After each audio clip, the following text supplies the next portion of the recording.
Un accident de voiture et un pullover rouge. Qui savait que ces choses condamneraient cet homme, Christian Ranucci, à la mort? C'était le 3 juin 1974, le lundi de Pentecôte. Monsieur Ranucci conduisait son Peugeot 304, une voiture grise métallisée, dans le quartier des Chéraux, à Marseille. Malheureusement, ou pas, ça dépend de qui tu es, il avait un accident avec un autre conducteur qui s'appelle Vincent Martinez. Il a fait une tête à queue et prend la fuite en direction de Marseille. Mais pourquoi il a pris la fuite? C'est parce qu'il avait cette petite fillette dans sa voiture. Elle s'appelle Maria Dolores Rambla et elle avait 8 ans. Il avait pris cet enfant il y a quelques heures. Il a dit qu'il a perdu son chien et a demandé à Marie Dolores pour lui aider. Il avait peur de la police, donc il a conduit 2 kilomètres à une ferme de champignons où il a tué la fille.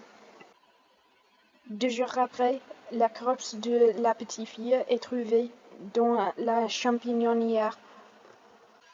Vincent Martinez, l'autre conducteur dans l'accident, a donné beaucoup d'informations à la police qu'ils ont aidé avec l'identification de Ranucci comme conducteur de la voiture vue avec la fille.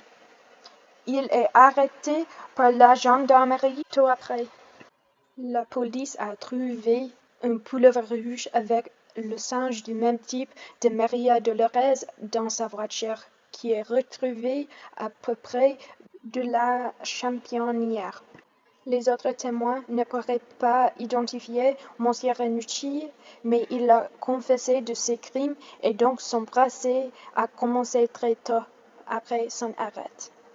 Il est retrouvé coupable et il est condamné à la mort. Son cas est publié beaucoup dans les médias français à cette époque et beaucoup de personnes avaient une opinion sur sa punition de la mort et ça a commencé un débat très grand sur ce sujet qui a terminé avec la fin de la peine de mort en France. Un homme, Gilles Perrot, a écrit un livre qui s'appelle Le Pullover rouge, qu'ils ont trouvé un preuve dans le cas et c'est un commentaire sur la peine de mort en France. En 1976, 2 années après le crime, Monsieur Christian Ranucci est mis à mort par la guillotine. Il est la 3e dernière personne d'être mise à mort en France. Il avait seulement 22 ans.